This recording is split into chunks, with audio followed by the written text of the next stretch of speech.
You're watching HTN, Herricks Television Network.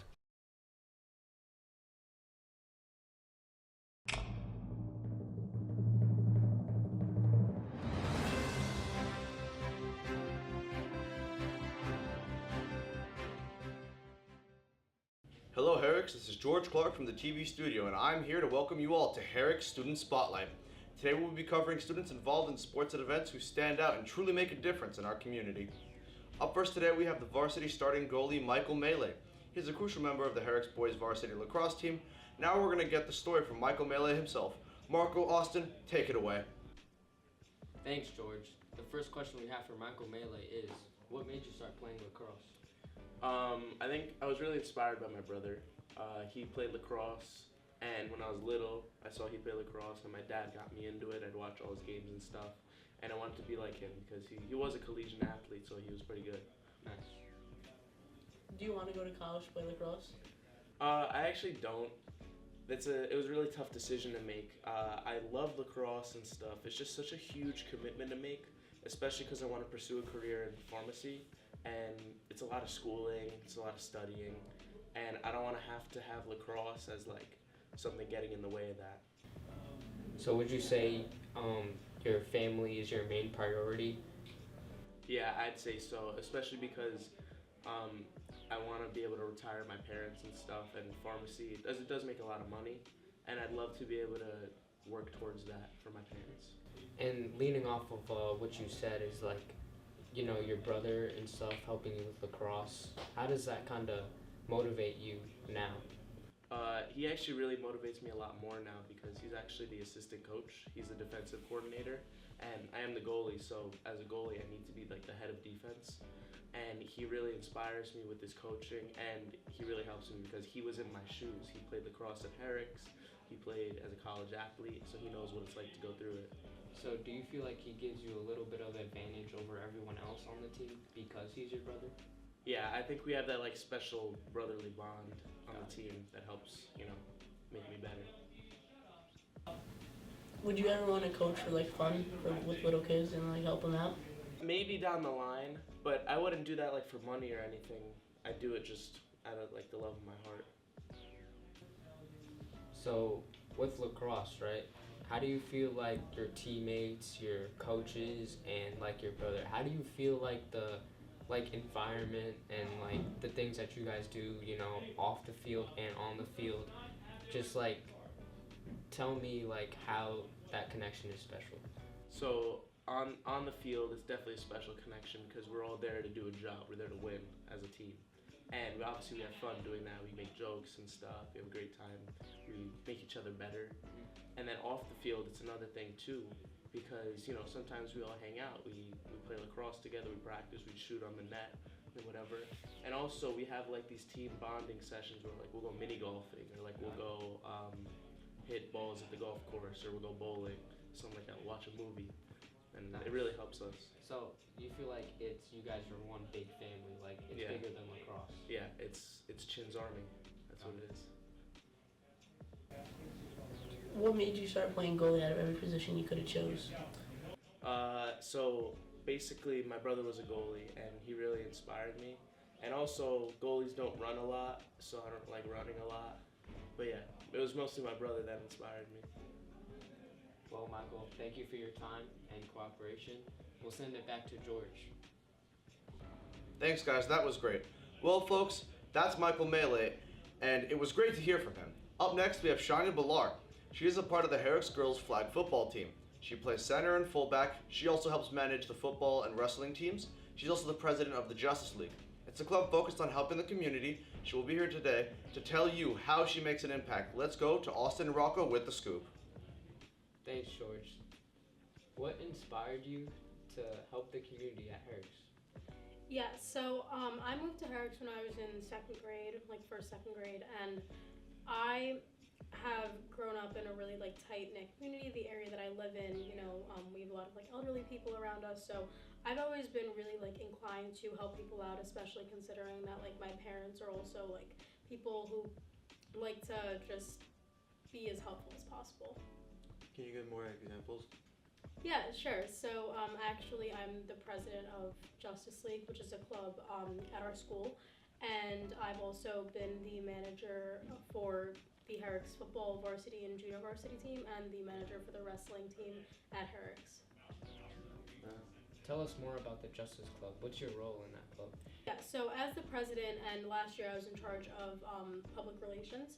So I sort of, well, this year I try and reach out to other clubs, see if they're doing any events that they could need help with. I know this year we are in charge of running the community circle. So it's basically where we invite students and teachers who have an important impact on our community. We invite them into our circle, we do a meeting, and then we talk about questions about our community, how we can improve our environment as like students and teachers at Herricks. Was there any part of that that made you like struggle with that or anything?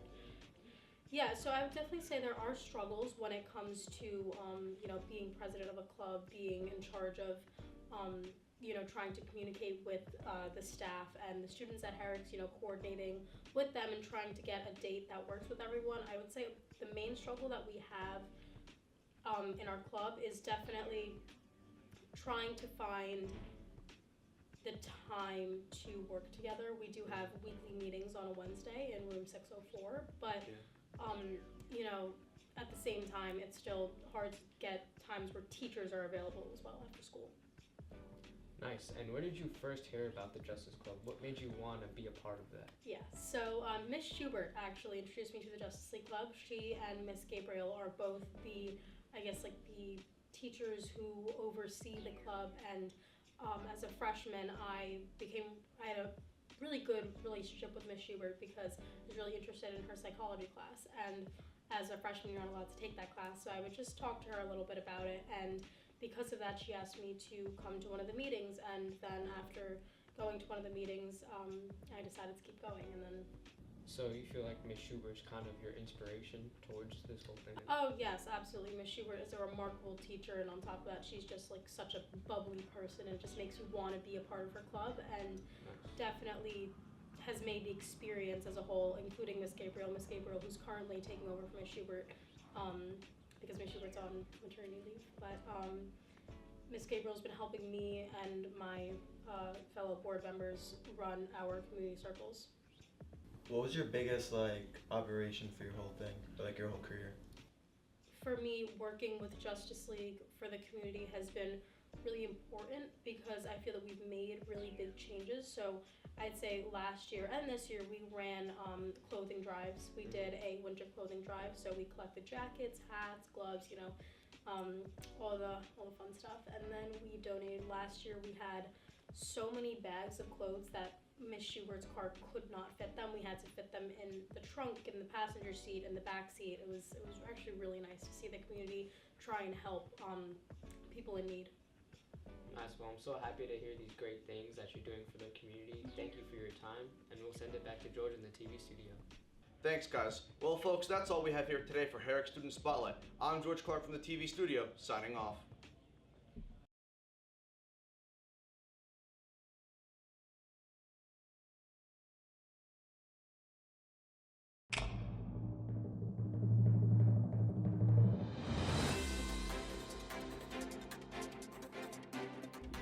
Hello, Herricks. Welcome to the Highlander Student Spotlight. My name is Charles Horowitz.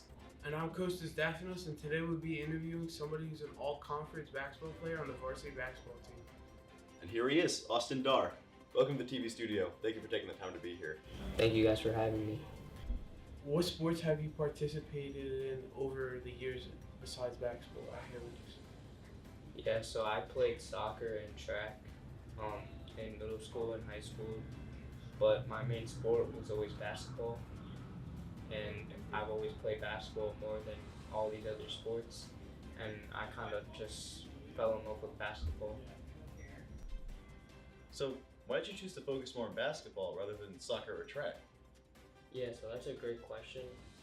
I'll say that I started playing basketball before I started playing soccer and track, so that's a sport that I kind of just fell in love with first and then playing more.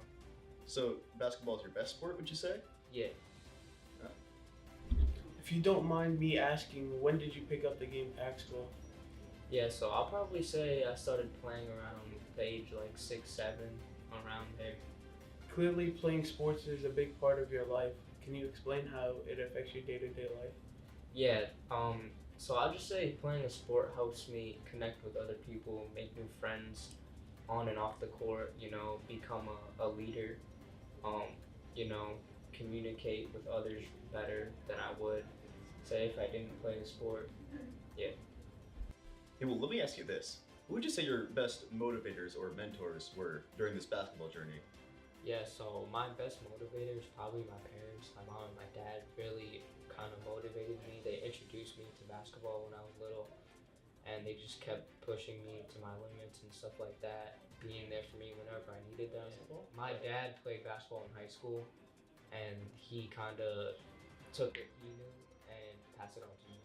But if I have to say a player, it'll probably be Kyrie Irving, point guard for the Dallas Mavericks. He's been my inspiration, and I kind of model my game after him a lot. Now that you are all conference and have a higher role on the team, what are your expectations and goals for next season?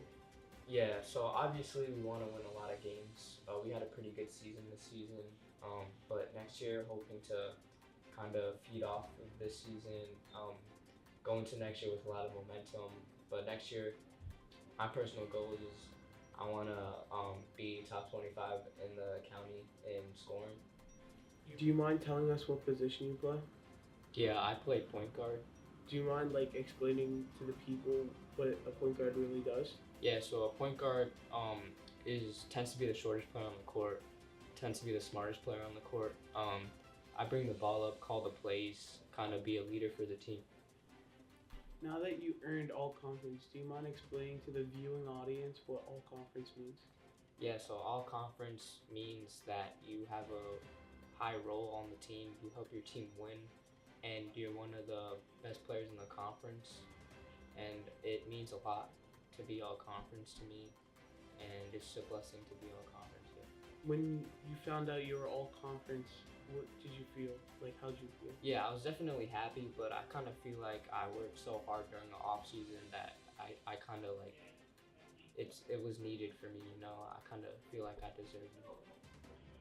All right, Austin, we thank you for your time here at the TV studio. We wish you the best of luck on your sports journey. Thank you, guys. That's it for Herricks Highlander Sports Highlights. Hello, Herricks. My name is Aiden Bosio. And I am Urgent Kaushal. Today, let's shift from the beginning of a sports journey to the end of a sports journey with Herricks High School. And none other than Mr. James Pacheco is the man for that.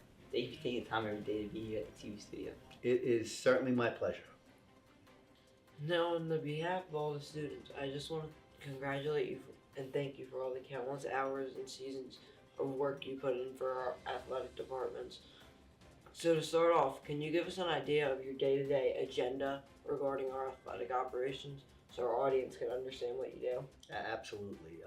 My days, they vary from day to day. I generally get in very early, and the first thing I do is I will take any photos I took of the previous day's sporting events. I will put them in our Hall of Fame lobby, and then I'll send them out to our public relations people, and then they in turn take it and put it out to the Herricks community. Then I tend to some administrative duties, and I always make it a point at 7:30 to stop what I'm doing, go to the front of the building. I like to greet the children. I like to see all of the Herricks kids coming in. Then I generally circle back. I'll review with my secretary the day's events. If we have, what sporting events are home, what sporting events are away. For our away events, we want to make sure that there's transportation set up and we have supervisors going to the away contests. For our home contests, we want to make sure that we have supervisors at the game. If it requires clock management or keeping a scorebook, we want to make sure that's all set up. Moving forward then, what I'll do many times, I will go to some of the other buildings. I'll potentially observe physical education teachers. On any given day, I could be interviewing potential coaches for our coaching staff. Attending other administrative meetings. On a monthly basis, we meet with all the Nassau County athletic directors and my colleagues to discuss what's going on in the county. usually brings me towards the end of the day. That's when all the action really begins and our home and away contest begins. So once they start, I'm down on the field supporting our kids, troubleshooting, making, just making things happen, and that generally takes me into the evening. Thank you. How many years have you been with us at Herricks? I have been in Herricks for 23 wonderful years. That's amazing. So to add on to that, do you have any like favorite or like memorable moments from all those years working here? Boy, there are a plethora of wonderful moments. Off the top of my head, I always thought our homecoming events were extra special, not just because it's a sporting event, but it brought the entire community together, alumni, and we would have a couple of thousand people there. It's really become the biggest event of the school. Our senior games are also very special because it's our way of honoring our seniors, but it's also a sad day because it's their last senior game. So those are some of the most memorable times that I've had here. So you haven't worked here your entire career, correct? Yes, that's correct. I taught special education, physical education, and I was an athletic director in some other districts. So what was like the push factor that made you come work here at Herricks? Well, I lived in the New Hyde Park community. I had been at Herricks. I knew it was a special place. A great opportunity arose. Actually, Miss Keegan was our athletic director at the time. This was back in 2002. She then became the assistant principal, and it created an opening, and I jumped on it, and the rest is history. Thank you. So knowing you're retiring soon, congrats on that as well. What are you going to miss the most from being here at Herricks? The daily interactions with the students, with the staff. I'm just going to miss the community. I've built up so many relationships here. It's going to be a tough adjustment for me. We're definitely going to miss you as well. Thank you. Before you retire, are there any goals you would like to accomplish in regards to the Herricks community? Well, I'll be retiring in 4 months, so I better get on those goals quick. But overall, one of the goals that I set out to when I started here in 2002 is I wanted to create more opportunities for student athletes. And, I've gotten a tremendous amount of support by our Board of Education, by high school administration, in the fact that we were able to add so many different sports and so many different teams. So my goal was to give kids those opportunities, and I'm happy to say that as a team, we were able to meet those goals. Thank you. So, knowing you're retiring soon, what do you plan to do after moving on from Herricks? I still want to stay involved in athletics, and I still want to work with kids. I am potentially going to get back into coaching. It's something I dearly miss. Maybe staying in some administrative roles on a collegiate level, but I still want to stay involved in the game. All right, Mr. Patrica, thank you for taking your time to be here, and good luck with the rest of your career with Herricks. My pleasure. That's all we have for you today, Herricks. See you next time.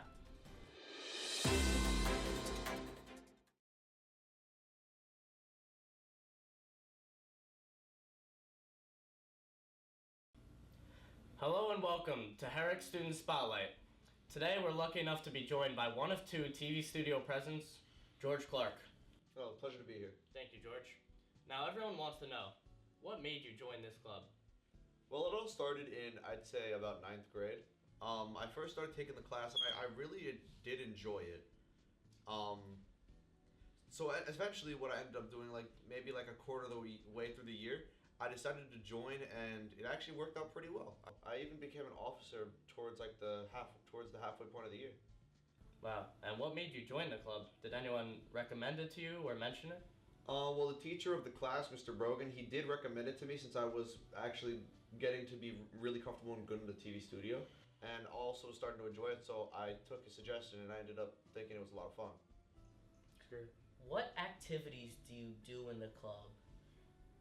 Well, in the TV Studio Club, we do a variety of different things.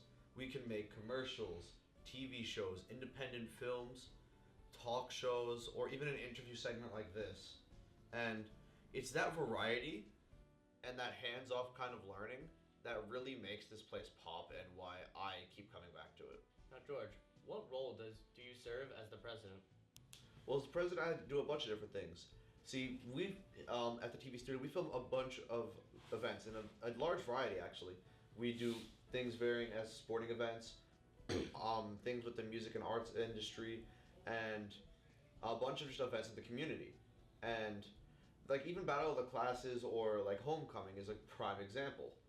And so it's sometimes my job to either help crew the events or make sure there is a crew that can do it if like I'm like either I or someone else is not available.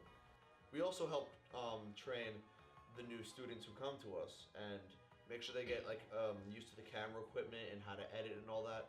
Since it is a lot, but it doesn't really feel like work. It's not a chore like doing regular paper homework. It's actually quite entertaining and it's fun. Is this your first year as president? No, second year actually. Wow. So, how do you help new students fit in and get to know the TV studio? How do you get those kids to become what you are now? Well, first of all, we have to train them, and my job as an independent study is when we have new students is to make sure that they're properly trained to use the equipment, manage and be organized in Premiere, and just learning how to edit in the overall gist of the TV studio. And once we get them all like settled up, it's like clockwork because it's really easy to work with, and just like helping train people really does make the TV studio a lot better because it's not just one person hoarding knowledge. It's something that we share, and it helps grow the TV studio, and it gives ways for people, even new people, to shine. And there are a lot of new students that have plenty of potential. Of course, at one point you were also a new person. So, is there anyone that kind of mentored you to become who you are now? So, since I was new and when I was in ninth grade, I could think of 3 people off the bat. One being Mr. Brogan, the teacher of the class. He really helped me see my potential since I was actually quite a shy student. In the beginning, now I'm loud and no one can get me to shut up. Yeah, but then the second person was Thomas Zaid. He graduated, I believe, 2 years ago. He and the third person, Emmett O'Brien, were really like my mentors. They taught me how to use the camera equipment, taught me how to like improv act, and also they showed me how being a director and being organized really like helps make a great film. And I could honestly like say those 3 were like really important to my like becoming of the president. How does being in this club affect your plans for the future? Well, that's a great question because I'm planning on pursuing film in the future. Have already been admitted to college with several offers and a scholarship. So I'm going to SUNY Oswego, which is a really good film school, to help pursue my career in filmmaking and production. Hopefully, one day I do end up becoming a director of hopefully some big production lines, like maybe a TV show or a movie.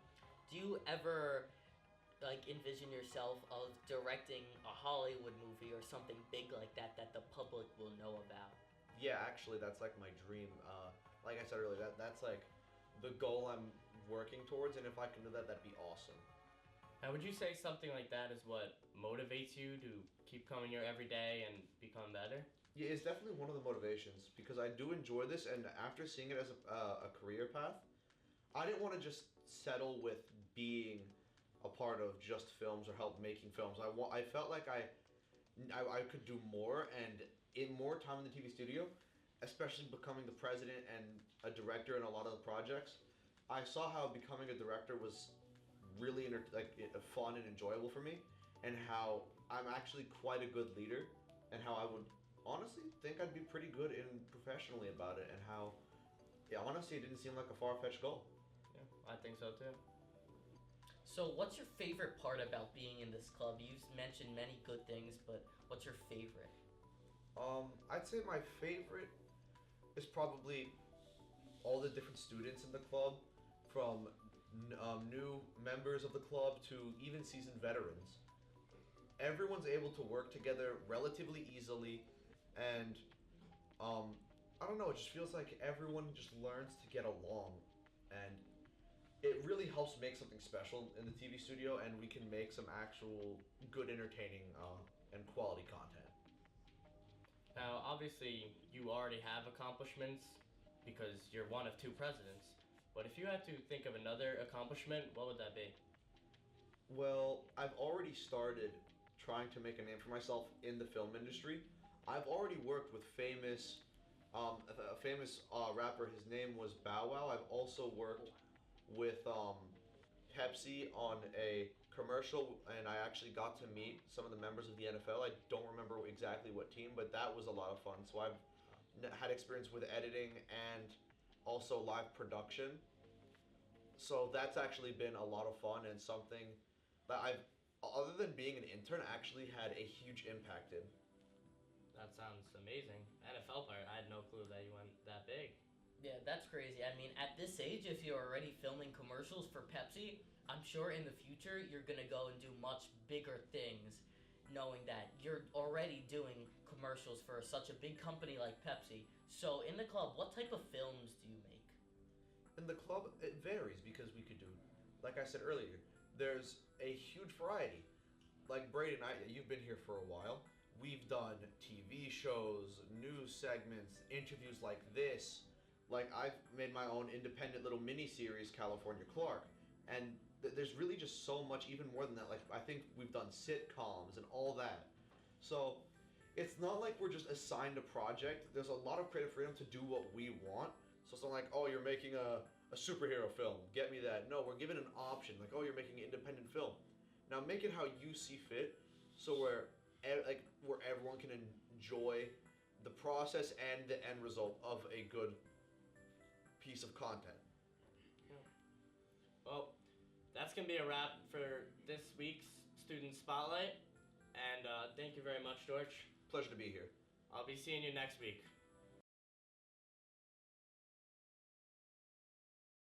Good morning, Herricks. We are back with Student Spotlight. My name is Xavier. And my name is Wesley. And I'm here today with Decor.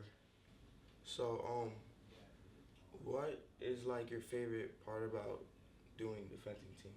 Like about the fencing team? I think it has to do with my teammates. They're definitely we're very closely connected. I've been on the team since 7th grade, so I've definitely grown up with a lot of people, with a lot of seniors, juniors. So it's been an amazing ride, and I think just being such a connected team makes it so memorable and such enjoyable.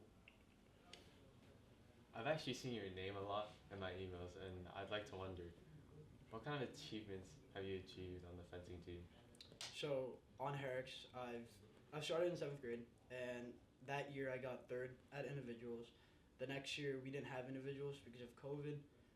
In 9th grade I placed 4th, and then I won the county championships in 10th grade. Then 11th grade I placed 3rd, and this year I won the championship again. Yeah, it's Sounds been great. So what are some habits that you have maintained? I think time management is a big one because I do fencing not only for the school but outside in my private club. So learning that skill has definitely helped me throughout my high school career because studying and having my fencing practices, it's very tough to manage. Luckily, I've been able to do that over these past few years, so that's a great habit that I've learned. So who inspired you of doing fencing? So it was actually my dad. We were going to Pump It Up in Great Neck, and he saw like a fencing club right next door. So he's like, "Oh, let's check this out." I'm like, "All right," So I'm like a big Star Wars fan, so I love lightsabers and all that stuff. So as soon as I entered the club, I saw sword fighting and all that. So I'm like, this is something I want to do. This is something really interesting. And since then, I've been since 2015, I've been fencing. And yeah. I heard it's quite expensive to get into fencing with all the equipment and stuff. So roughly, how much does it cost to start playing fencing? So it really depends on how far into the sport you are. As a beginner, I'd say you would definitely be able to get like a full set of gear for sub 200, maybe 300 actually. Like fencing prices have just gone up recently. That's just how it is. But as you proceed with experience in the sport, you're gonna start having so many little expenses. For your weapon, you may need like a repair kit. You may need tape for your ankle or your leg. So everything slowly adds up, and it's to a point where a full set of gear at a high level would cost you slightly above $1,000. brand new set. So it is quite expensive, but I think it's worth it. Sounds like a lot. So you have to probably have like a favorite move, since you're in the defending team. So like, what is your favorite move to do? I think my favorite move is definitely a back flick. It's hard to do. I haven't done it often, but whenever I do, it's just a sweet feeling. Essentially, it's just flicking someone's back, and you jump in the air and just hit them. So that's definitely it's a fun move for sure. Since you're so experienced with the sport itself, what tips do you have for people trying to get into fencing itself? I think first would definitely be go into the sport without thinking, how will people think of me getting into fencing or any of that? Because fencing is a niche sport, not a lot of people play it. And that's a worry that I hear from a lot of beginners. They're like, oh, some of my classmates were saying, what is fencing? Who even fences? But just ignore that. If it's a sport you're truly passionate about, you'll develop that passion. And it's really not all about winning. It sounds cliche, but it's true. And to win, you need to have fun. And that's also hard to explain, but you cannot put yourself in constant pressure. If you're always pressuring yourself, if you go to every single tournament, every single meet with I need to win, I need to win, I need to win, you're going to go crazy. You really will. And that's going to affect your own relationship with your coach, with your family. So it's best to take things slowly and trust the process, truly. Just put in the work, go to practice, and really acknowledge what your coach is saying. They're there to help you, and that's the biggest mistake I see, newer fencers have is they would do everything solo, right? Ignore their coach or really disregard them. But they're there to help you. So definitely take their advice. What are some things that you have achieved? So outside of high school fencing, I'm top 3 in my region. So that would be like New York, all the tri-state area and more. I've made multiple top finishes at nationals. I'm a Division I fencer, at A-rated, which is the highest rating in fencing. And I plan to go to many more tournaments soon, actually. I've been in a little rest period, but I'll definitely be back, ready to conquer.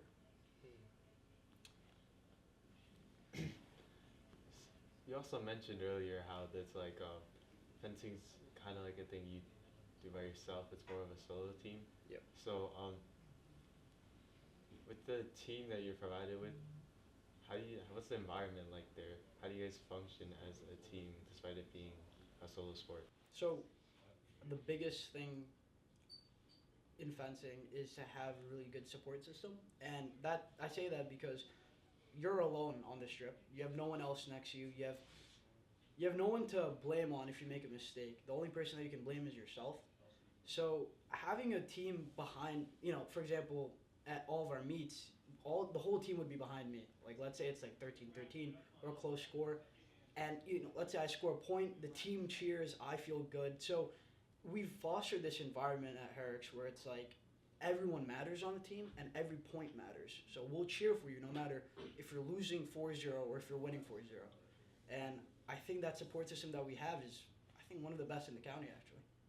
So do you consider as yourself the best player on your team? I think there are various definitions of best. Maybe tenure-wise, experience-wise, I would say I'm definitely up there, but there are definitely a lot of rising stars in our team. A lot of 7th graders, 8th graders that I personally know who are yet to try out for the team. So we definitely have a lot of talent on our team. We have actually a junior who's really messing it up this year with a lot of students. So I think saying that I'm the most experienced is maybe a little bit too, I don't want to come out as too cocky, but I think we're all very experienced on the team. I think each of us have certain values that contribute greatly. That's it for Student Spotlight. Thank you all for coming and taking your time here to interview. So appreciate it. Yep.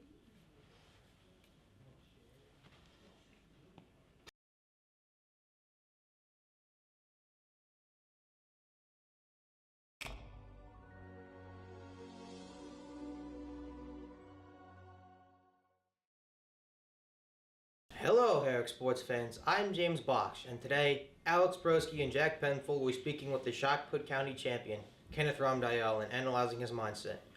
Now we'll go to Jack and Alex. Hello, Herrick sports fans. I'm Alex Broski. And I'm Jonathan Penfold. And today we will be interviewing the county champion in shot put, Kenneth Ramdial. Kenneth, how you doing? I'm doing good. You, Jack? I'm great. That's good. So, Kenneth, it's been a great season so far. I mean, you're county champ. How's that feel? You know, last year, went to the county championships also and got fourth. Didn't even get all county. So coming back this year and being able to, produce results is a great feeling. Nice. And that's a great achievement, already. What more do you want to, achieve, this season or accomplish this season? Yeah, this season, my biggest goal will definitely be getting an all-state title, or a state champion title. Then going to nationals and hopefully doing well there. Well, let's say you go to states, right? What's your mindset right before you're about to throw? I think it's the same for any competition. You gotta kind of keep the same mindset going to any competition here. You can't be, obviously you're gonna have nerves, you're gonna be nervous, but you gotta turn that into excitement. You can't always be thinking, what am I gonna do if I fail? What am I gonna do if I don't throw well? You gotta just go in the ring with a clear mindset every throw, no matter what happened the last one, and just, do your best. Well, do you ever feel pressure? Yeah, I think every athlete at high of a level feels pressure, but it's about using that pressure to fuel you instead of holding you down. Mm-hmm. Is there anything that motivates you to play the sport? Did it just come out of nothing? Yeah, I guess you could say it came out of nothing. So freshman year, in 8th grade, I did track. It wasn't really that exciting to me, but going to sophomore year, I think a lot of the people on the team helped me get more into the sport. The seniors that left last year, I just ended up loving the sport. Well, did you start throwing in 8th grade when you started track, or did you start in high school? I started throwing in 8th grade. Nice. All right, so what would you say to someone that's just starting out? They're starting out. You gotta find if you have a passion for the sport. First of all, I think it's the biggest thing. If you want to be, if you want to play at a high level, you gotta find you have a passion for it. And just put in the work, consistency. It won't always come in the first even couple months of playing any sport really. You gotta wait it out. You gotta put in the work day in day out, and build it every day. That's good. What do you plan on do you plan on doing stuff in the off season? When all this is over, do you plan on still working on your craft during the off season? Yeah, of course. I think the most important time is the off season. When you're in season, you have meets, you have days where you can't even practice because you got to go to a meet. So I think the off season is the most important time to improve your technique, improve your strength, everything like that. Well, how many times a week do you practice during the off season, and how long? Yeah, so during the off season, usually it's about almost 6 days a week. Mm-hmm. Some days is only lifting, some days is only throwing. Mm-hmm. But try and keep the body healthy, of course. Mitigate fatigue, and just you get good throws. Nice. How do you manage your time between track and doing well in the classroom? Because I know those two, come over each other a lot. Yeah, so you just gotta, balance your life. I think in every single, if you do whatever sport you do, wherever thing you go into, balance is really important. So the way I do that is, giving equal time to both, or I'll give a little more time to whatever you have a passion for. But also not, when you have the chance to give effort in something, you give effort. So in school, when I'm in school, I give effort to the classroom, and when I'm out on the track or in practice, I give effort to shot put. Thank you, Kenneth Ramdial, for coming down to the show. We appreciate your time here. I'm Jonathan Penfold. And I'm Alex Broski, and that's all for today's Herrick Student Athlete Spotlight about Kenneth Ramdial. Back to you, James. Thank you guys, and thank you to Kenneth for being available for this. That's all for today, unfortunately. I'm James Box, and thank you for watching this Herrick Student Spotlight.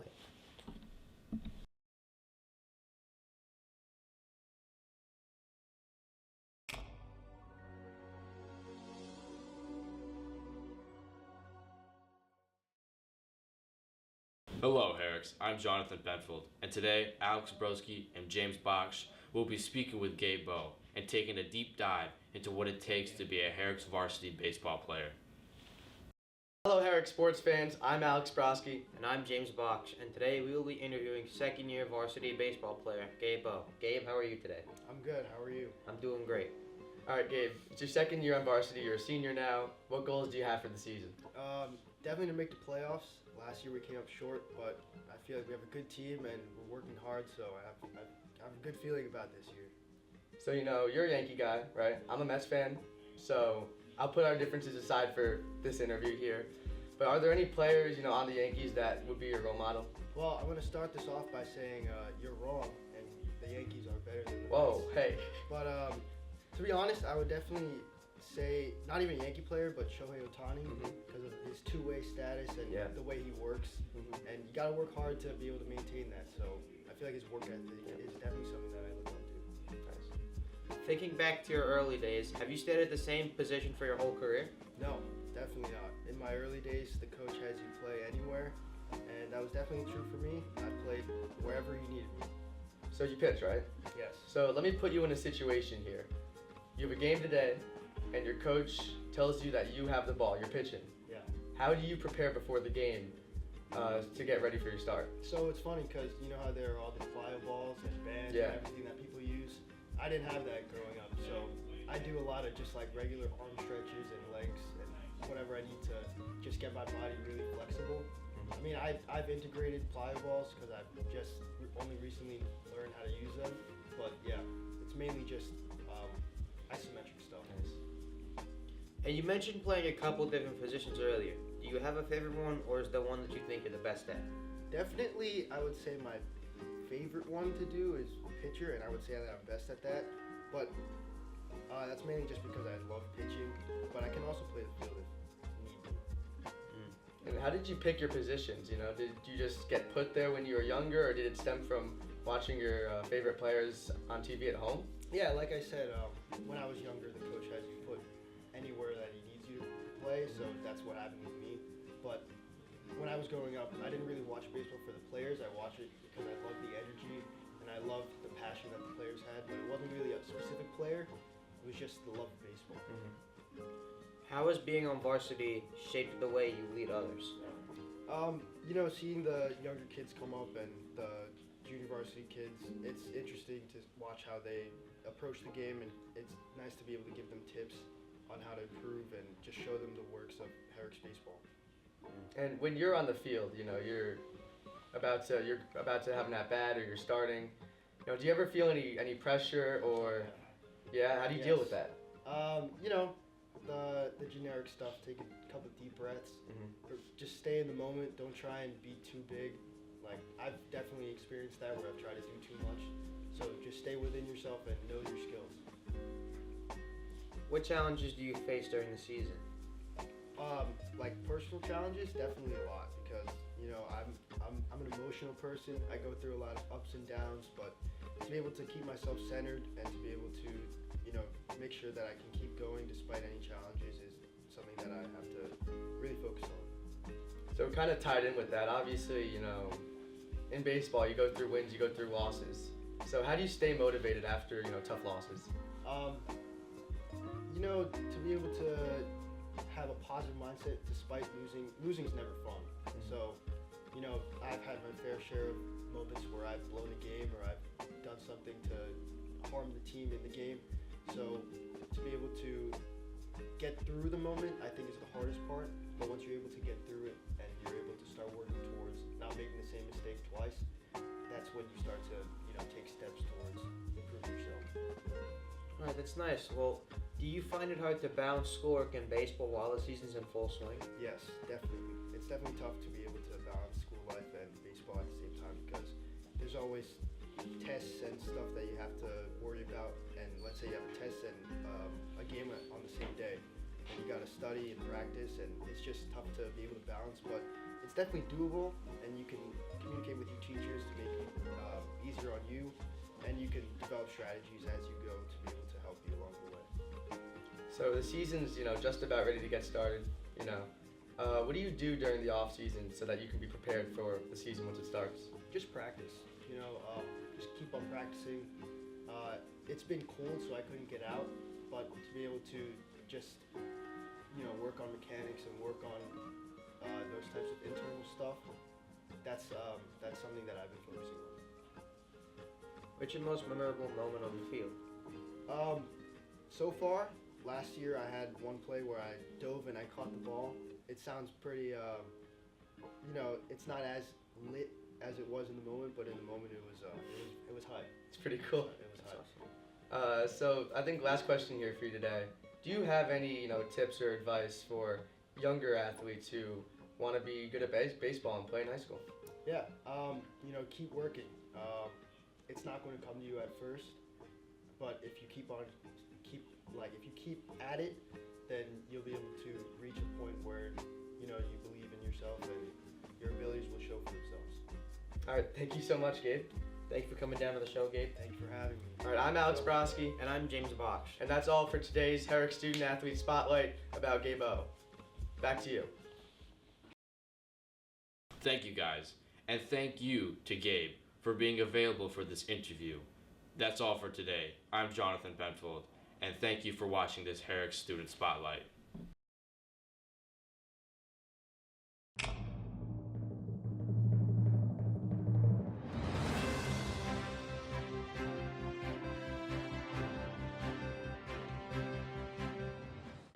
Hello, welcome to Herricks Student Spotlight. My name is Michael Melee. And I'm Sabik Rani. We're here with Anthony DeLoya from the Men's Choir Club. Welcome, Anthony. Yes, welcome, Anthony. So, why did you choose to join the men's choir? So I wanted more than just singing in a class, because I've been singing like all my life. My mom's a music teacher, actually a chorus teacher, and like I was looking for a little more than just like in a class, something a bit more free than that, and men's choir was perfect for that. Well, it's amazing. Do you prefer choir over like sports? It's kind of in between. Like music is a very big part of my life, and sports are too. So I wouldn't say there's something that I prefer more. I just try to find the best balance I can between the two. And what part voice are you in the men's choir? I'm a bass. A bass? Nice. And have you ever like sang any other parts, and do you think bass is the easiest for you? Yes, bass is the easiest. I have sang tenor in the past. I can, but I prefer singing bass. And exactly how many people are in choir? This year, I think there's 7. I think 7 or 8 this year. I think it's a little less than years past. The first year I joined, I think there were about like 10 or 11 of us. Yeah. Why exactly do you think the number decreased? I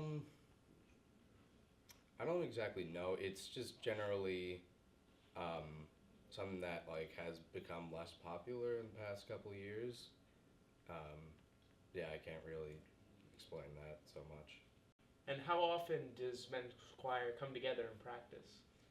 We meet every Tuesday, 3 to 3:30, sometimes to 3:45, but that's every like once every like 2 months or so. Oh, wow, that's pretty short. Do you make a lot of progress in that small amount of time? Yes, we do.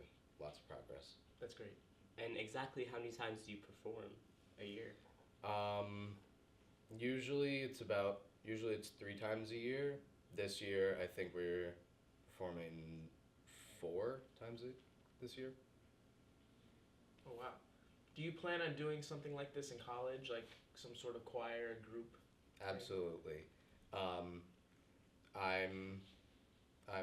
committed to St. John's, and my grandfather went there, and he sang in the choir when he was there, and I'm looking to do something like that, just continue singing.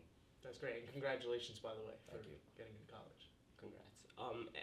Are you also in any other choir? Yeah, I'm in as many as I can be. I'm in chamber choir, mixed choir, men's choir, and jazz choir. And what kind of music, like what style of music do you sing in men's choir? Men's choir, a lot of pop songs, more newer stuff rather than older music that we would do in chamber choir or something. Yeah, more fun pop songs in men's choir. Nice, nice. And what's something you would suggest to anyone thinking about joining the men's choir? If you're thinking about it, you should definitely join. It's fun. We perform in coffee houses, and it's a good time. And thank you again, Anthony, for coming. You really inspired me to go look into choir, especially since I'm really into sports more other than music. We really appreciate your time here, and we learned a lot about men's choir and yourself, which is really great. We really look forward to seeing you in St. John's working in the choir there, and thank you very much. Thank you. We'll see you again on Herricks Student Spotlight. Thank you. Hello, Herricks. Here's the edition of Herricks Student Spotlight, where we interview students who are excelling in athletics and students who are making a difference in their community. Hello, Herricks. My name is Aiden. And my name is Xavier. Our guest here, Constantine Chung, is a starter on the Herricks varsity baseball team and practices tirelessly outside of varsity in the mix of doing 2 other sports. Hello, Constantine. Hello. Thank you for being here. Thank you. Thanks for having me. So why did you choose baseball? Well, I chose baseball because there was this kid at my summer camp, actually, in 4th grade, and he brought a baseball glove. But, like, at the time, like, I didn't watch baseball or anything. Like, I wasn't interested in baseball. So funny story, he was throwing with someone else, and the ball rolled to me. I picked it up, and I threw it to him. And then that same week, like, I brought in my glove, and I started throwing, and then I was like, this is a pretty fun sport. So I just kind of picked it up. How much do you feel that you impact your team? I'm more, like, in terms of, like, the team, I make more of an impact on the defensive side. So, like, the pitching and the fielding aspect. My hitting is not so strong, but it's still, I can put down a hit whenever I need to. But it's, more on the pitching and the defensive side. Constantine, what is your training like? So with spring baseball approaching, our club team outside of school is having like 3 practices, one for hitting, one for pitching, and one for fielding. So usually they run like 2 hours, and they're on like the weekends and like Fridays, but it's just, we just go to hit and like the specific time slots, and yeah. That's awesome. So you're getting training before the season starts. Yeah. That's awesome.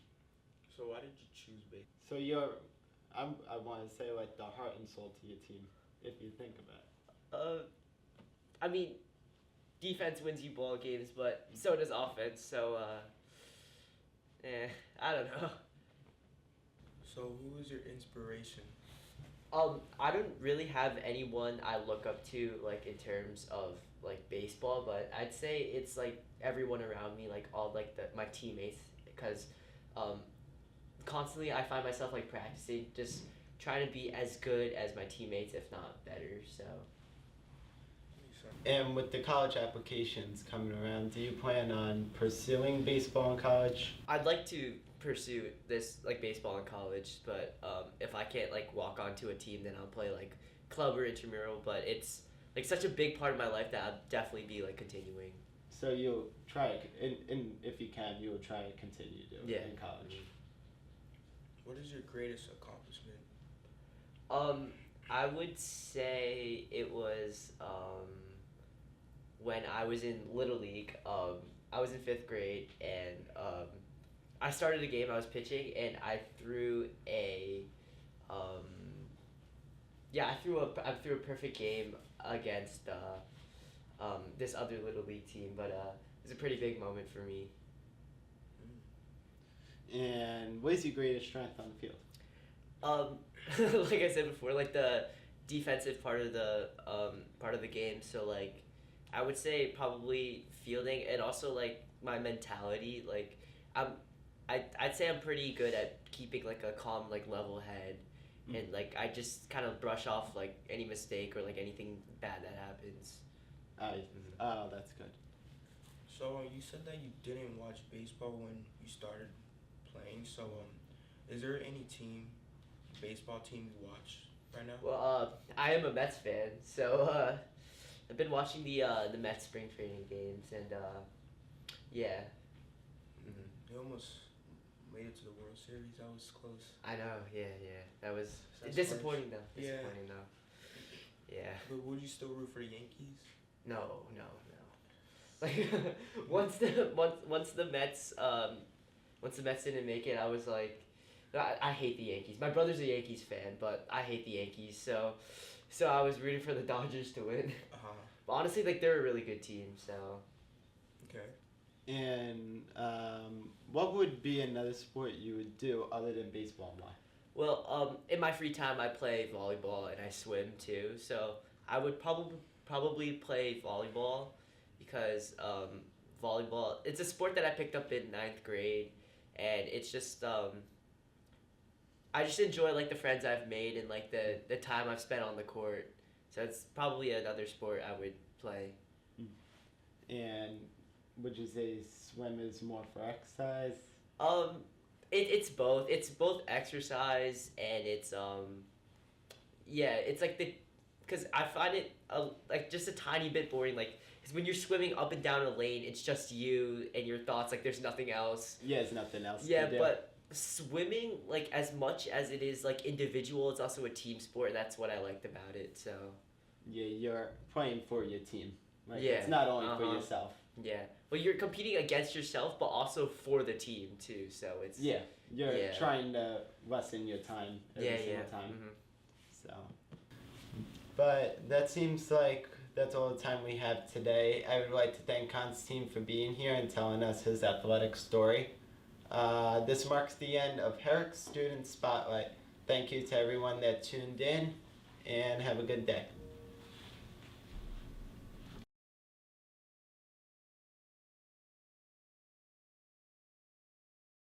Great interview, guys. Our next student on Herricks Student Spotlight is going to be Braden Haas. He had 38 points last year and is a star lacrosse player.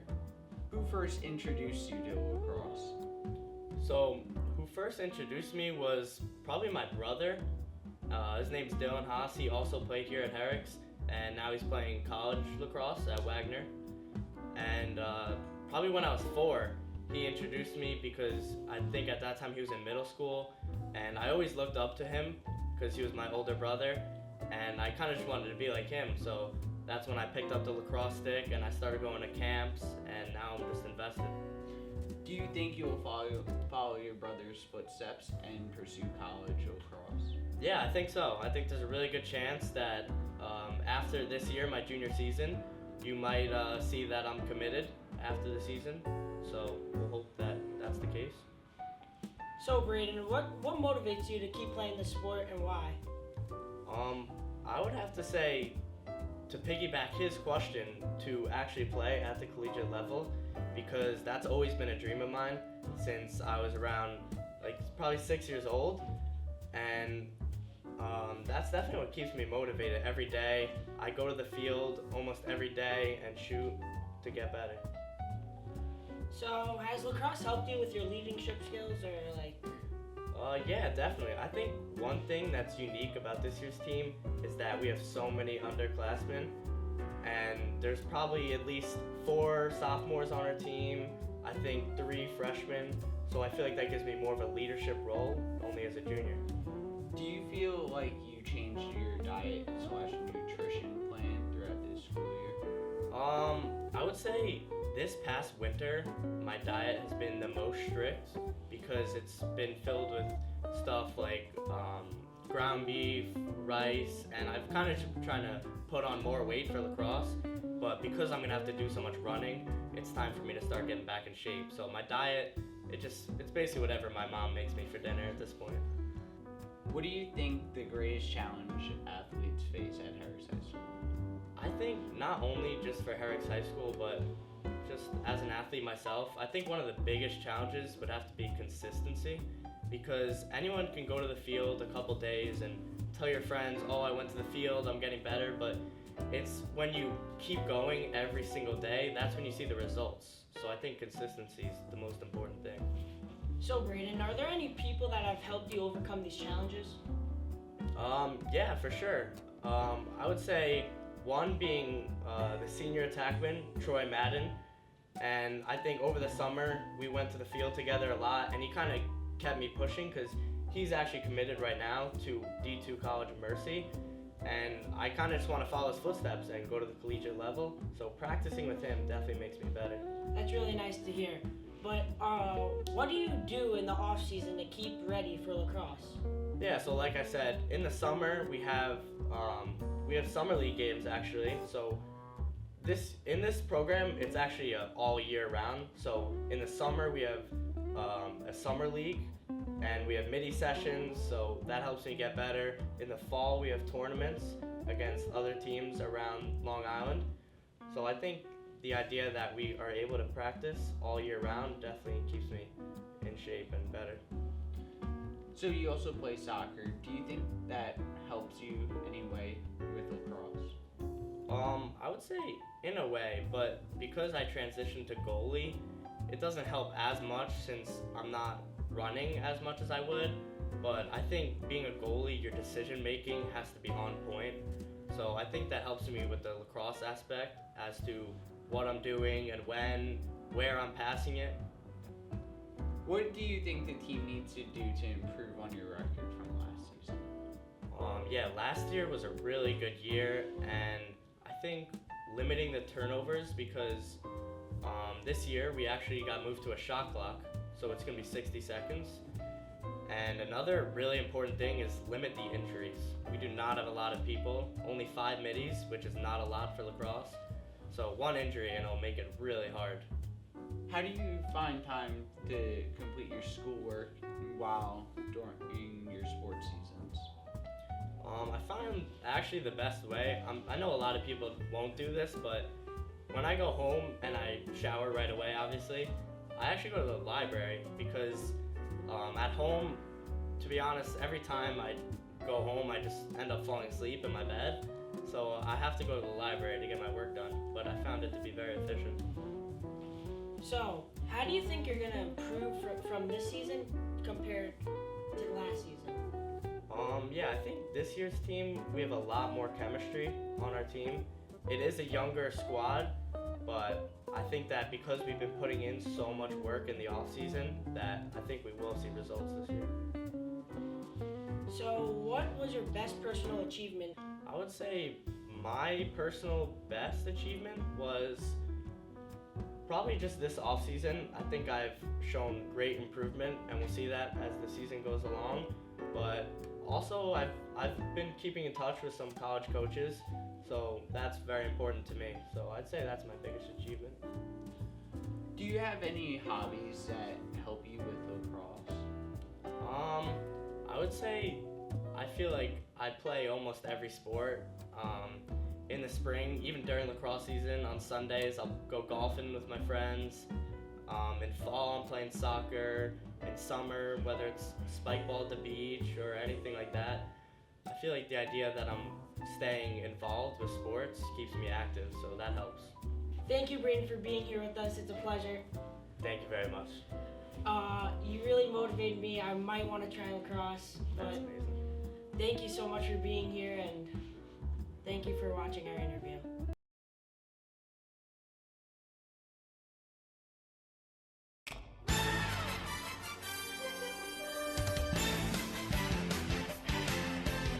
Hello, Herricks. Welcome to another installment of Student Spotlight, where we shine a spotlight on not only star student athletes, but with the students that are making a difference in the Herricks community. Today we have a few interviews lined up with outstanding students coming from Herricks High School. For our first interview, we are going to send it over to Ryder Cantanis and John Dominguez for an interview with Michael Melee, who is making a difference in the Herricks community through Taekwondo. Hello everyone, welcome to the Herricks Student Spotlight. My name is Ryder Cantanis, and today we're here with Michael Melee, a senior at Herricks High School. He has contributed a lot to the community in school and out of school. He practices Taekwondo, which is a martial art that focuses on self-defense, discipline, and personal fitness, and he has become a recommended 4th degree black belt and is teaching students from and outside of Herricks at the local Dochang Taekwondo. Thank you for being here, Michael. Thank you for having me. Thank you. So Michael, when did you realize Taekwondo was the right sport for you? So around when I was like 12, 11, that's when I started teaching, and at that point I got a lot better. My my mental part of Taekwondo got a lot better, and then the physical part came after. And then I realized like I really love this sport. I love doing Taekwondo. I love teaching it, and that's at that age, around 12 years old. Another question: did you try any sports before that? Yeah, I actually did. I did lacrosse since 3rd grade, and I actually still do lacrosse. But I just don't love it as much as I love Taekwondo. Would you say your proudest moment was, if you did have one? My proudest moment. So I think when I started teaching, and after I was teaching for like 3, 4, 5 years, that my proudest moment was when I started teaching the people under me. And I taught them how to teach. So when I started teaching, I was just teaching like the really little kids, and then as I grew more, I started teaching the teachers, because the younger generation, those kids that are 12, 11 years old, also needed to learn how to teach. And at this point, at 16, 17 years old, that was my job, teach them. That was probably my proudest moment. How did it feel like transitioning from teaching the younger kids to adults that are older than you, but you have more experience in the sport? It was definitely a good feeling, and it was definitely different, because teaching little kids is obviously not the same as teaching adults and teenagers, because they process information very differently. So I really had to shift the way I was teaching. I had to shift how I put my words, and it honestly felt really good to learn both styles of teaching. So have you ever wanted to quit Taekwondo, or? That's actually a really good question. Yeah, I did. So when I first started teaching, and a little before that, I was overweight and I had trouble keeping up with the other students, and I really, really struggled, and I wanted to quit because I thought that was the easy way out. So at that point, at like 11, 10 years old, I wanted to quit. How did you overcome that? So actually, my mom is the one that convinced me not to quit. She was like, if you really want to quit, walk in there and tell the master that I'm quitting. And I was scared to, because I had grown up with her and I've known her since I was a baby, and I didn't want to let her down. So my mom convinced me to stay. So have the competition experiences affected your desire to do better, or is it more of a personal drive? So I'm not a very competitive person, but obviously I'd like to win. Like if I go to a competition, I'd like to win gold medals. Like the last competition I went to, I tried my best. I got 2 gold medals, which is pretty good. Mm-hmm. But I wasn't walking in expecting to win gold medals. Yeah. You know, obviously I wanted to. But another thing is that I just want to do the best for myself. I don't care what other people think about my skill level or my knowledge level. I want to know that I can do the best I can do and be my own best, because everyone else's best is different. You know what I mean? Yeah. Now, when going into a tournament, do you have a different mindset than, say, walking into the dojo? Yeah, definitely. It's a completely different environment. A dochang is a training environment, but a tournament, there's obviously the same mats, but there's also hundreds of people there, and they're all there to win. A lot of these other Taekwondo schools, they just go in to train how to win. But in our school, it's not just about winning. It's about learning how to be a good person and doing the right thing, and learning the basic fundamentals of Taekwondo. Are you gonna help spread Taekwondo in America, and if so, how? Honestly, I'd love to. The problem is I don't want to own my own school, but I do love teaching it. So when I go to college, if there's not already a Taekwondo club, I'd love to start one and, spread Taekwondo to that college. And if I can, I'd obviously like to spread it to other places in the world too. All right, so you've been doing Taekwondo your whole life. How has it helped you shape your person and help you throughout your whole life? That's a really good question. So one main thing is that it helped me stay fit. So Taekwondo, you need to be very flexible and you need to be strong, especially in your legs. And that really helped me grow my muscles and obviously upper body strength too. Mentally, it helped me become a better person, and it helped me learn to do the right thing and make sure that I'm making right choices in all aspects of my life. Mm-hmm. Now, when you say you became a better person learning Taekwondo, what do you mean by that? So like I said before, those 5 words, that's one of the hugest things. But when you learn Taekwondo, you're not going to learn any moves until you have proven that you have self-control and that you can control your body whenever you need to. Like if you get really mad or upset and you decide to go hit something, we're not going to teach you anything because that could be potentially dangerous. You know what I mean? So once you master that and learn that, that's when you start learning the moves. So going back to you being like a teacher at your dochang, how has it felt seeing your students go from kind of towards the bottom to being all the way up at a black belt? It's really an awesome feeling. So every Monday and Wednesdays we have black belt classes, and I've been realizing recently that almost all the kids there I've been teaching since they were 3, 4, 5 years old, and it's amazing to see them at this black belt level. And it's really awesome because they started out not knowing anything, and now they have all this knowledge on Taekwondo. They know how to do all these different kicks and do all these different moves, these stances and everything. And it just makes you feel so happy knowing that I was one of their main mentors in teaching them that stuff. Yeah. Now, seeing how far they've gone, does that motivate you and inspire you more to keep going to Taekwondo? Yeah, obviously. I'm always motivated. Even if I wasn't a teacher and I didn't have so many students that I'm helping, I would always be motivated to do better in Taekwondo. They definitely help because I see them and I say, wow, they're growing so much. What if I can grow even more, right? I've heard you say you could always add another spin to a kick. Yeah, that's very true. You can. I've been trying to add more spins recently. Oh, nice. I got like 2 spins. I just want to say thank you so much for coming out here. It was an honor meeting you. Thank you. Thank you. And I'm not gonna lie, it has inspired me to go at least try Taekwondo. Even if I don't like it, I want to try it. But good for you. Thank you so much, and we're gonna send it over to the next interview. Thank you for watching another installation of Herricks Student Spotlight. Make sure to tune in next time so we can shine a spotlight on the students that are making a difference, and maybe it can be you.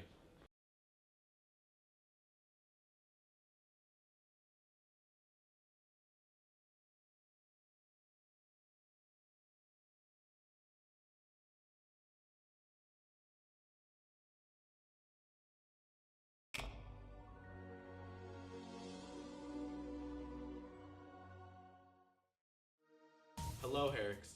This is Herricks Student Spotlight, a program where we talk about athletes and people in the Herricks sphere who are doing great things for the community. Today, we are going to interview Rocco Collega, a freshman. Yes, you heard that right. A freshman starting on varsity lacrosse. What inspired you to play lacrosse out of all sports? Well, I mean, when I moved here from Queens, I really thought like about playing basketball, but I found out like lacrosse is like a native sport here, and then I really wanted to play and try it out, and that's how we really got into it. Wow, that's awesome. So, follow up to that, how do you keep up with the seniors on varsity as a freshman? Because, you know, they're a lot older and a lot bigger. How do you do that? I mean, I just train a lot, and then when you get used to it, you'll like be on their mindset and stuff, and you'll just get used to playing and stuff. So, what's your training routine like? You say you train a lot. I go to the field. Footwork, if I'm not at the field, I'm usually in the gym training. Interesting. What was your most proudest moment of playing lacrosse? Probably my first goal. It was probably in like 1st or 2nd grade. It was about my travel team, and that was probably my proudest moment. And besides proud, how did you feel when you got that goal? Oh my god, I felt great. It felt like I won something. It felt like like no one ever accomplished it before, and I was the first one. That's amazing. So, other than training, how do you think, what got you to varsity as a freshman? Because it's a pretty big accomplishment. Oh, my parents, the coach, and all my friends like supporting me on this way, and I just felt like I had this passion to go. That's great, Rocco. Yeah. What are you most excited for this season? To play with new teammates, to experience the varsity like style. That's nice. Is there anything you're nervous about going into the season? Because it is your first varsity season. Yeah, probably messing up, probably like getting yelled at, messing up like a game-winning goal. Now, when you get yelled at, does that discourage you or does that motivate you? It motivates me. Motivates you? Yeah. In what way? To do better, fix my mistakes. Awesome. Are you planning to play lacrosse in college? Yeah, I am. I probably want to get a scholarship and probably play probably all 4 years. What's your goal school if you had to pick any lacrosse school? I mean Notre Dame, the best. Oh, yeah. Probably, if not, Hopkins. Do Do you think those are realistic goals for you? I mean, no, but I feel like those are goals I'm trying to accomplish. That's good. Set the standard high for yourself, Yeah. right? Yeah. So, who was the most influential person, influencing you on your lacrosse journey ever since you were a kid? Oh, my teammate. Who? Robbie. Robbie? Yeah. What about Robbie made him so influential? I mean, he started before me, and he always pushed me to be the best, and like I always just wanted to be like him. And then since like we practiced together a lot, I always felt like he was the best person to like push me this way, and like watching him play was just like it was just like yeah. That's amazing. Do you still play with Robbie? Yeah, I do. He's on my team actually. Yeah. That's awesome. That's Yeah. awesome. What position do you play? I play defense and LSM. And what made you choose that position instead of attack? I mean, when I was growing up, I got bigger, and everybody told me I should be a long stick because I always like defending people, but not scoring. Oh, I see. That's awesome. Thank you, Rocco, for enlightening us on your efforts as a high-level lacrosse player. This conversation actually inspired me to try out for the lacrosse team this year, so I really look forward to seeing you on the field. We appreciate your time and hard work that you put into the sport, Rocco. Thank you for listening to Herricks Student Spotlight. Make sure to tune into the next episode. Hi, this is Vasily Dallas and Kyle Kruger with Herricks Student Spotlight, and today we're going to be interviewing someone who does so much for the school. She's a great young lady. Her name is Shania Bolar. Hi. So Shania, what do you do for the community? Yes, so I have been involved in managing a bunch of the sports at the school, varsity and junior varsity. For fall football, the boys team, we made our first playoff game in 30 years, which was really exciting, and I was the manager of both the varsity and junior varsity team, as well as during winter sports I managed the wrestling varsity and junior varsity team. That's really cool. Yeah. I've also heard that you've done stuff for the school play. Yeah, so I'm in a program called Stack at the school, and so we were involved with the play, which is Peter and the Starcatcher this year, and we helped out with making the puppets for the play, and so it was actually really fun being able to help out with the set and being able to interview kind of like the cast, kind of ask them what they wanted their puppets to look like, and then we kind of just made the puppets. It was really fun to do. That's really cool. Peter and the Starcatcher was a great play. I really enjoyed it. Speaking of sports, you were also on the flag football team? Yeah, so I am on the girls varsity flag football team at our school. Last year was actually our very first year, and that's why our slogan is building the blueprint. It's an honor to be able to say that I've been able to be a part of that team. You know, the coaches are wonderful. They also happen to be the same coaches that coach the boys varsity football team. So it's really nice to have that relationship with those coaches. And then for our second year this year, I will be on the team as well. That's really cool. Could you tell us a little bit more about what you do for managing the football team and wrestling? Yeah. So for the wrestling team and for the football team, as the manager, there are a lot of things that do come with that responsibility. And for me personally, I would say the number one thing that I did was, in a way, kind of just support the team, just kind of be there for the players.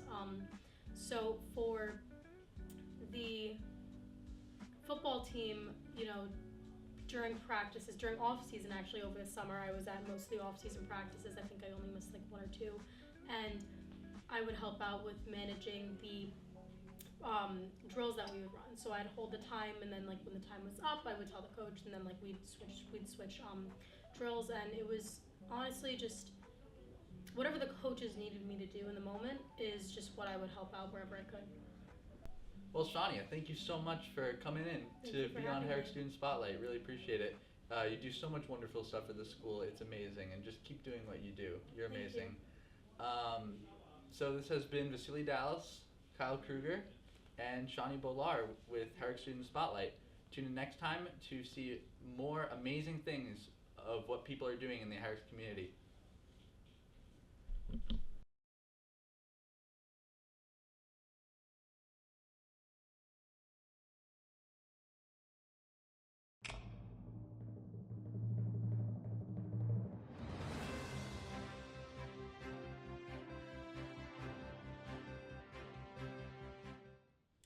I'm John Valentini, And I'm Madison Kubal.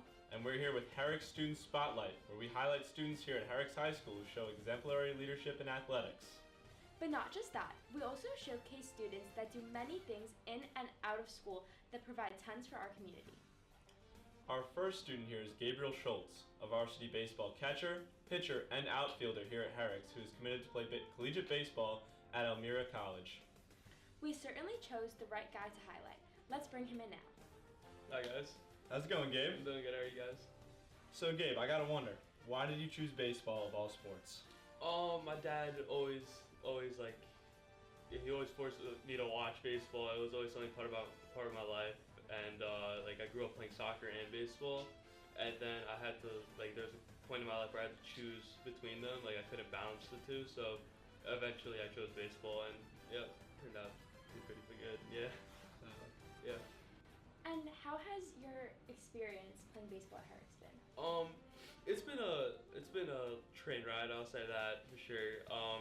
Like freshman year and like JV years were fun. I had lots of fun playing with them and with Coach Matt Russo. He's a great guy. I like him a lot. And then last year was my first year on varsity with Biz, and we were one game short out of playoffs, which I was sad about. But this year is another chance with a new coach, and for my senior year, hopefully we could get things done. Yeah.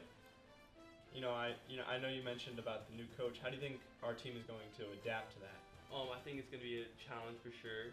We're getting a late start on the year, which is troublesome. I think that, but I'm sure we'll be able to adapt to this, and we'll overcome these challenges for sure. And who is like your inspiration for pushing to your success? Definitely my dad. He's always been by my side the entire time. I've had baseball's a very mental game, and so there's a lot of moments where you might be down on yourself, but he's always right by me and pushing me to be the best version of myself for sure. So I know you're planning on playing collegiate baseball. How was that process? How has that been? That was probably one of the most stressful experiences in my life. Like the people around me, like I have plenty of friends that were committed already before me. It's just like a lot of pressure, and like you start to doubt yourself, and that's like the worst thing you can do for yourself. But once you get past that and get past your own head, things got really good, and I was able to find the right place for me for sure. That's great. Yeah. And you talked about how you played soccer. How was that experience?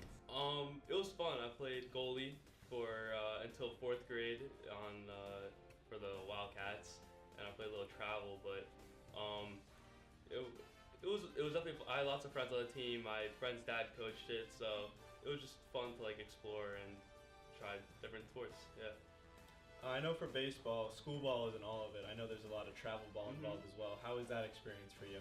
I find it to be more competitive, definitely, with the teams that we face. We travel, like this weekend, I must have crossed the George Washington Bridge over 10 times, getting to Jersey, Maryland, everywhere really. And it's just a lot of dedication, I'll say, a lot of dedication. And do you do any like out of school clubs or activities besides baseball, and has that helped you like with your sport? Honestly, fishing, which is like it's very different to say, but I have a boat, and like the patience with it, like, and I had a coach who is also really into fishing, and he would relate a lot of things back to it. Like the one thing I always keep in my head is like with the hands loose when I'm hitting, and he always told me about how like when you're casting a rod, you can't be so tense with it. It's like almost the exact same really. So it was a really good coach. So with collegiate baseball, do you have any plans ahead of that? Do you have any plans to play baseball ahead of that? That's pretty far into the future, but eventually I think I might go into like some coaching. Like I've done some small coaching at Maryland, and hopefully like after my collegiate career, I can like continue with like coaching high school, coaching like little kids, anything like that, middle school. Yeah. All right, perfect. Well, I believe that is all we have for you today. Thank you so much for coming in, Gabe. Thank you for having me. Thank you so much. Thank you guys.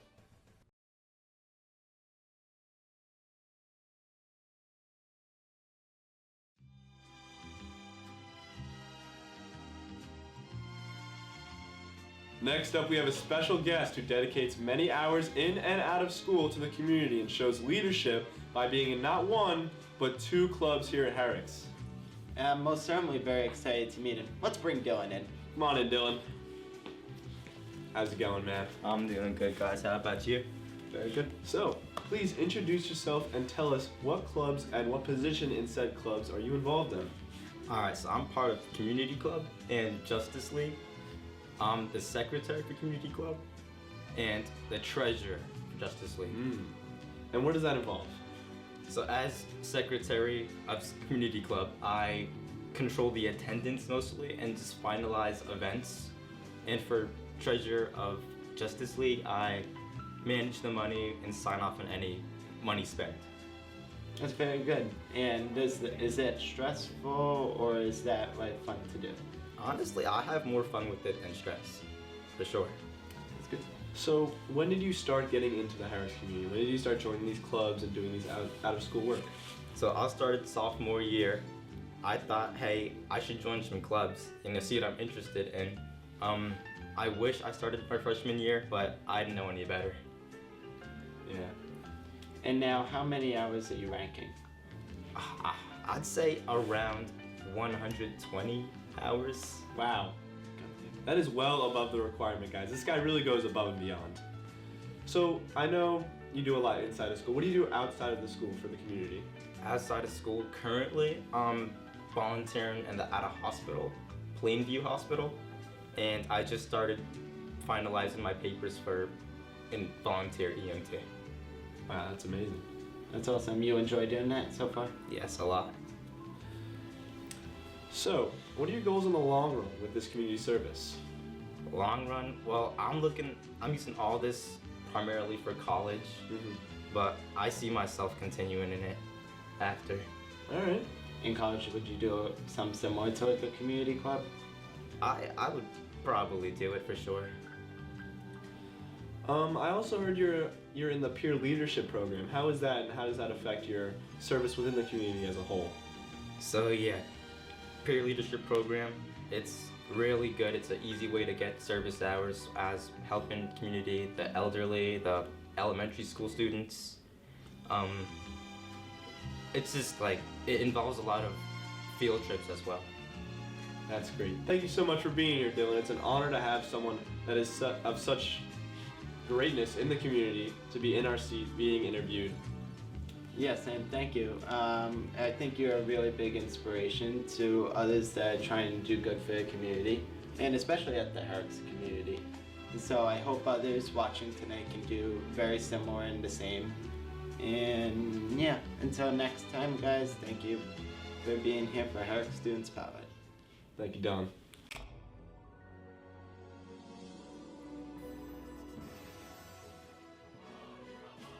Hello everybody, I'm George from the TV studio room. And I'm Eric. And we both are here to welcome you to Herricks Student Spotlight. The first interview will be with Patrick Nolan, the D2 star of the Herricks boys lacrosse team.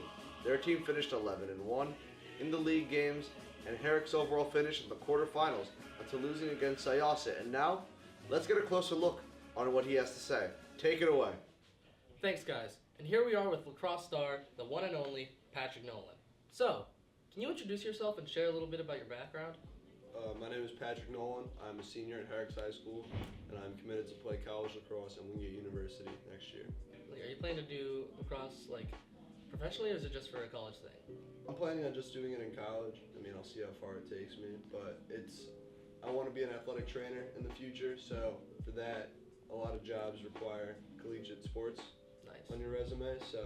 To add on to that, why did you start playing lacrosse, and what makes you want to continue playing in the collegiate level? What started my lacrosse journey was I was playing baseball my whole life pretty much, and I kind of just got sick of it, wanted something a little bit more fast-paced, and I said, why not give it a try, and fell in love, you know? Yeah. So, for lacrosse, what position do you play on the team, and what are your responsibilities in it? I play LSM and face-off. I mean, last year I also played short stick D midi, but... What does LSM stand for? LSM stands for long stick midfielder. Got it. Yeah, so my primary responsibilities this year are just playing defense and winning as many face-offs as I can. you got. As you guys know, there will be some tough games again this year, such as Syosset, Mepham, Calhoun.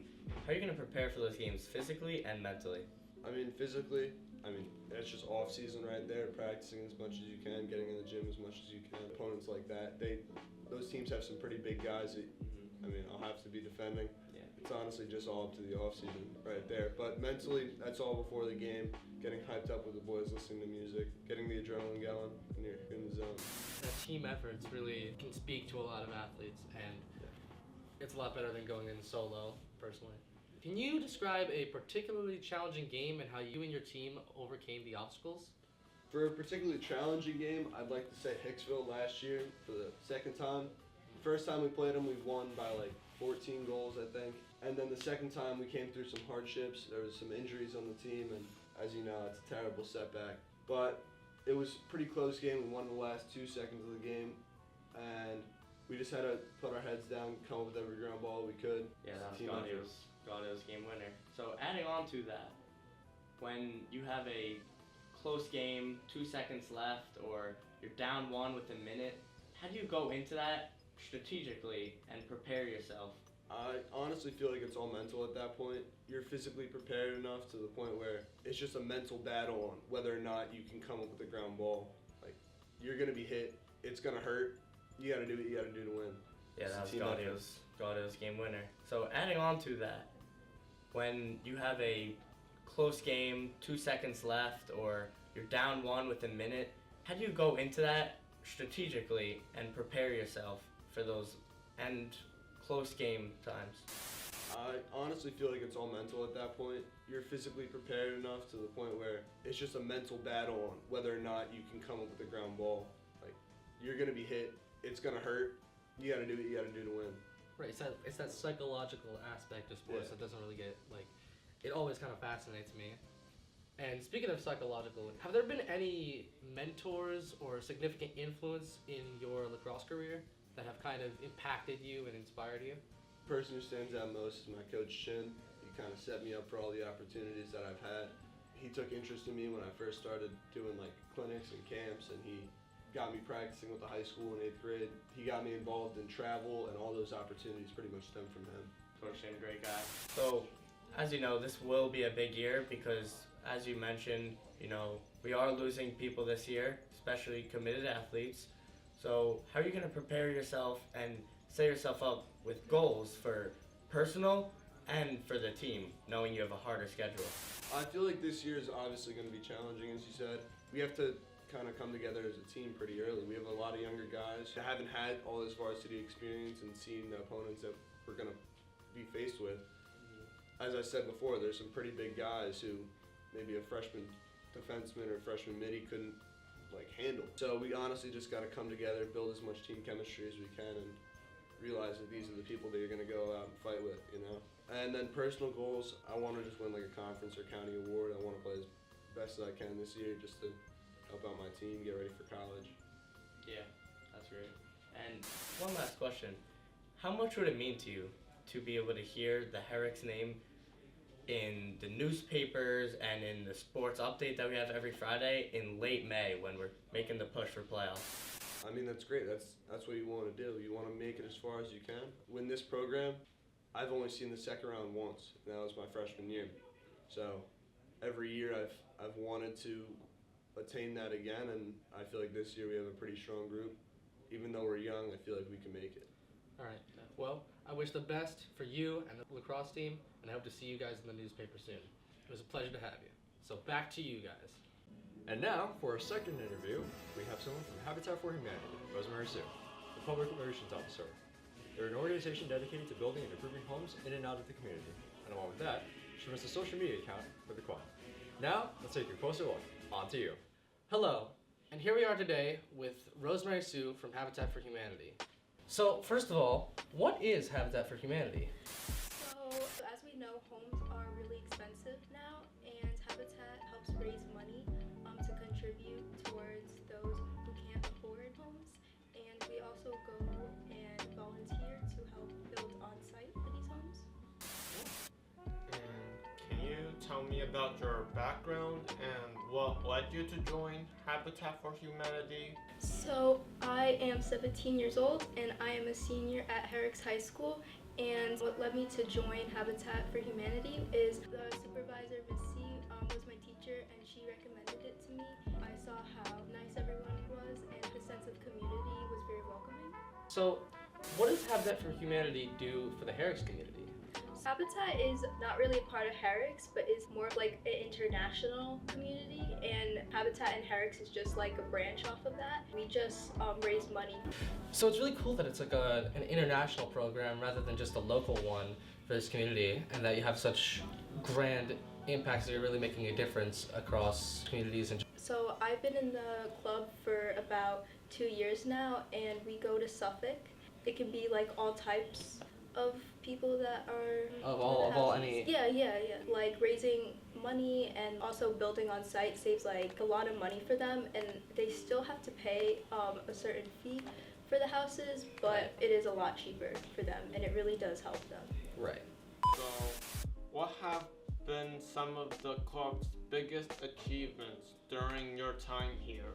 I think our biggest achievement is like going actually like on site to build the houses. Well, is there like a specific activity that you were involved with for Habitat for Humanity, like a specific day or a specific event? Yeah, so basically for Valentine's Day, we made a lot of heart wreaths and we put them all around on all the classrooms to also like show a sense of community and show that Habitat like builds things. What goals do you have for the club's future? To spread awareness, not just be for someone to contribute to the club, but also to contribute after high school.